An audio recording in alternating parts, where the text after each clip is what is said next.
little one! Tonight, I'll tell you a very special story about a little girl named Lila and a thorn tree that learned how to bloom. It's a story about courage, kindness, and how love can make even the sharpest things gentle again. So, snuggle in tight, close your eyes, and let's step together into the magical world of the thorn tree. Spring had just arrived in the little village that sat at the edge of the forest. Each morning, the air smelled of wild flowers and damp earth. Dewdrops clung to the tips of young blades of grass, catching the sunlight like tiny pieces of glass. Birds sang from the treetops, their songs tumbling through the sky, while bees drifted lazily between the yellow buttercups. In the middle of this quiet countryside lived a little girl named Lila. She was 7 years old, with hair the color of ripe wheat and eyes as bright as morning skies. Lila loved to explore. She could spend hours following a line of ants or watching how the wind made the tall grass dance. She collected smooth stones from the creek, tiny feathers, and sometimes even tried to talk to the butterflies that landed on her shoes. But though Lila was curious, she was also a little shy. If something moved too suddenly, she would step back. If she saw a strange bug, she would wrinkle her nose and whisper, "Maybe tomorrow." She loved the world deeply, but she loved it from a careful distance. Lila lived with her mother in a small wooden cottage on the hill. The roof was covered in soft green moss, and the garden behind the house bloomed with all kinds of flowers: roses, daisies, lavender, and mint. The garden was her mother's pride and joy. Every morning, while her mother watered the plants, Lila would wander barefoot through the garden paths, humming softly to herself. The soil felt warm under her toes, and the air was filled with the hum of bees. Her mother, Mama June, was gentle and patient, with a laugh that made even the birds pause to listen. She always smelled faintly of rosemary and soap. Mama June could make anything grow: flowers, herbs, or even Lila's courage, with the quiet magic of her stories. At night, when the stars spilled over the dark sky, Mama June would tell Lila tales about trees that could laugh and vines that danced under the moonlight. Lila loved those stories most of all. She imagined the plants whispering secrets to her as she slept, the grass giggling, the flowers sighing softly. One morning, the meadow called to her more brightly than ever. The air was fresh, and the wind carried the scent of wild mint and sun-warmed soil. Lila decided to follow the narrow path that wound beyond her mother's garden into the field that shimmered like a green ocean. She walked slowly, feeling the grass brush against her legs. Every step made the tiny insects leap and scatter like raindrops. Above her, clouds drifted lazily, shaped like ships and castles. There was no one else in sight, only the song of the wind and the steady rhythm of her footsteps. The world felt wide and welcoming, and Lila felt as if it belonged just to her. In that golden moment of morning, surrounded by light and laughter of the earth, she thought that nothing in the world could ever hurt her. Not yet, because deep among the whispering grasses, something waited quietly, something small, strange and beautiful that would soon change the way Lila saw the world forever. The meadow stretched wide before Lila, golden and green beneath the morning sun. She followed the little path as it curved between the tall grasses, her fingers brushing the tops of wild flowers as she passed. The air buzzed softly with the hum of bees, and the world felt calm and kind. But then something caught her eye. Hidden among the daisies was a small bush she had never seen before. Its leaves were deep green, so dark they almost shimmered blue, and in the center of the bush grew a single bud, the color of twilight. It looked like a secret the meadow had been keeping. Lila knelt down beside it. The bud was beautiful, soft-looking, like velvet, and closed tightly as if it were sleeping. A gentle breeze made the leaves tremble, and the bush seemed to breathe. She reached out her hand, curious as always. Her fingers brushed one of the leaves, then the edge of the stem, and in an instant, a sharp sting burned her skin. Lila gasped. Tiny red beads of blood welled up on her palm. The pain surprised her more than it hurt. She stared at the small wound, confused. She hadn't meant to hurt the bush. She had only wanted to know it. Tears filled her eyes, and before she knew it, she was running back home. The meadow that had felt so friendly now seemed enormous. The wind no longer sang. It hissed through the grass like a whisper she couldn't understand. By the time she reached the garden gate, her cheeks were streaked with tears and her hand throbbed. Mama June was on the porch, trimming a pot of lavender. She looked up as Lila ran to her, sobbing, and without asking a word, gathered her into her arms. The smell of herbs and sunlight wrapped around them both. Lila hiccuped between sobs, holding out her hand. "It hurt me," she managed to say. "It was just a little bush, but it hurt me." Mama June smiled gently, brushing Lila's hair away from her wet face. "Show me," she said softly.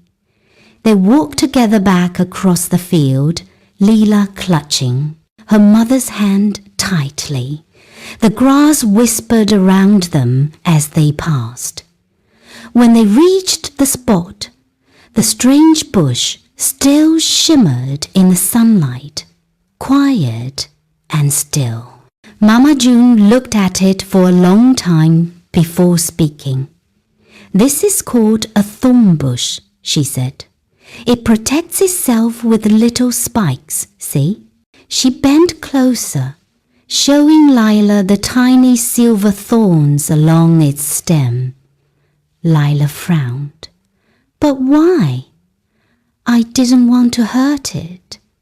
Her mother smiled again, but there was sadness in her eyes. "Sometimes," she said, "things that look gentle can still protect themselves. They don't mean to hurt us, they're just afraid."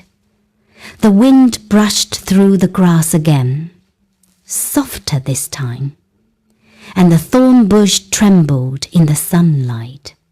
Mama June placed her hand lightly on Lila's shoulder. "If you only touch it gently," she continued, "it will prick you. But if you hold it firmly with care and courage, it will not harm you at all." Lila looked at the thorn bush again. It still seemed a little scary, but her mother's voice was calm, like the sound of rain on the roof. "Someday," Mama June said, You find that many things in life are like this bush. They seem sharp and frightening, but once you face them with your whole heart, they turn soft as silk. Lila didn't answer. She just nodded and stared at her hand, where the tiny wound had stopped bleeding. The pain was fading, replaced by something else. A small spark of wonder. The thorn bush swayed slightly in the wind, its leaves glinting like glass. For a moment, Lila thought it looked almost alive, almost smiling.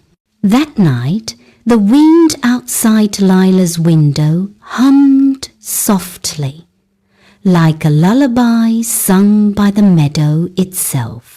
The stars hung low over the hills, silver and patient, while the moon poured its pale light across the sleeping village. Lila lay in her little bed, her bandaged hand resting on the blanket. The pain had faded, but her mind still buzzed with the image of the strange bush, the dark leaves, the purple bud, and the sharp prick that had startled her so deeply. Her mother's words drifted back to her. If you hold it with courage, it won't hurt you. She whispered the words once before closing her eyes. And then she dreamed. In her dream, the world shimmered with silver light. The meadow had changed. The flowers were taller, now so tall they reached the sky, and the grass whispered in a language she almost understood. She walked barefoot, and the air smelled like rain and new beginnings. Ahead of her stood a forest she had never seen before. The trees weren't made of wood. They were made of vines, thick, winding, covered in glimmering thorns that shone like stars. The entire forest seemed alive, breathing slowly. Lila hesitated at the edge. The path into the forest was narrow, shadowed, and lined with silver spikes. Yet somewhere deep inside, she felt a pull like a gentle voice calling her name. So she stepped forward. As soon as she did, the thorns began to whisper. Their voices were soft and deep, like the wind passing through hollow shells. "Why did you touch us, little one?" one voice murmured. "We didn't mean to hurt you," said another. "You were frightened, and so were we." Lila stopped. The thorns swayed gently, their tips glowing faintly. She looked around and saw that each thorn seemed to hold a tiny spark of light like a memory. When she stepped closer, she saw scenes inside them. Herself hiding behind her mother's leg when strangers visited. The day she tried to climb a tree but fell and scraped her knee. The time she drew a picture for her friend but was too shy to show it. Every thorn held one of her fears. Fear of being hurt, fear of being laughed at, fear of not being enough.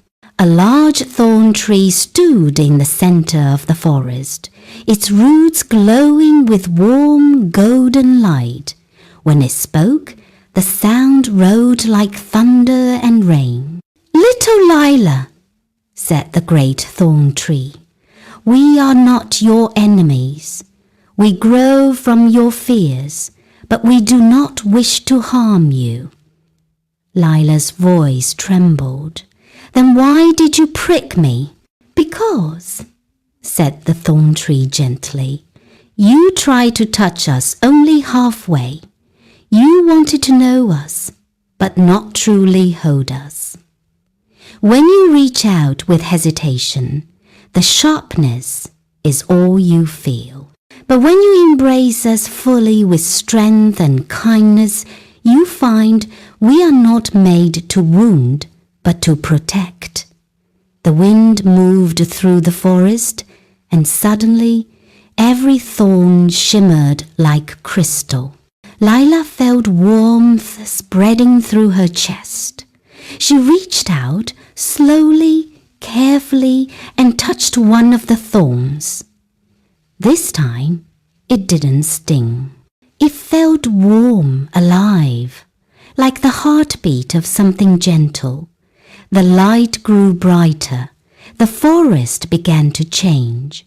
The thorns softened, turning into vines covered in silver leaves. The air smelled of spring again. The great thorn tree glowed brighter, its voice fading into the wind. "Remember, little one," it whispered.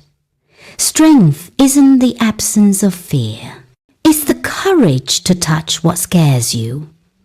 The light grew so bright that Lila had to close her eyes.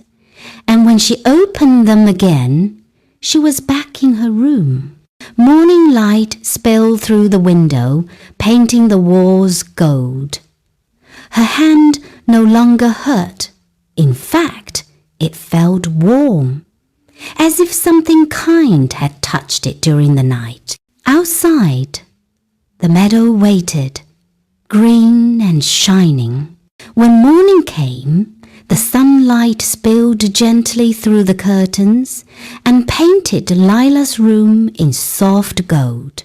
The world outside was waking up. The birds were calling, the bees were already busy among the wild flowers, and the air carried that crisp, sweet scent of a new day. Lila sat up slowly, rubbing her eyes. For a moment, she wasn't sure if the dream had been real. But when she looked at her hand, she saw it smooth, healed, and faintly warm, as though something kind had touched it in the night. She remembered the thorn tree's voice, deep and calm. "Strength isn't the absence of fear. It's the courage to touch what scares you." She smiled quietly. That morning, after breakfast, she tied her hair with a ribbon and packed a small satchel. Inside, she placed a clean cloth, her little drawing book, and a stubby blue pencil. Her mother was in the garden, humming softly while watering the herbs. "Going exploring again, my love?" her mother asked. Lila nodded. "Just for a bit." Her mother smiled, the same gentle smile she always wore. "Be careful, and listen to the wind. It sometimes carries good advice." Lila grinned and ran toward the meadow. The sky was clear, the grass still glistening with dew. The whole field seemed alive, singing quietly in the morning light. Lila walked past the clusters of daisies and the buzzing bees until she saw it, the same bush, standing quietly at the far end of the field. The bush looked just as she remembered. Dark green leaves, a single purple bud, and tiny silver thorns catching the light. She stopped a few feet away, her heart beating faster. The memory of the prick still lingered, but so did the dream. She took a deep breath. "I'm not afraid this time," she whispered to herself. Then she stepped closer. Lila knelt down, and for a moment she just looked. The sunlight made the leaves shine like emerald glass. There was beauty here, hidden beneath the sharpness. She slowly reached out her hand. Her fingers trembled, not from fear, but from wonder. And then she touched it. No pain, no sting, only warmth. It was as if the bush had been waiting for her to return. The thorns glowed faintly, soft as candlelight. The purple bud began to quiver, and before her eyes it opened petal by petal into a radiant blossom. The flower was small, no bigger than her palm, but its color shimmered between violet and silver. A sweet scent filled the air like honey and rain.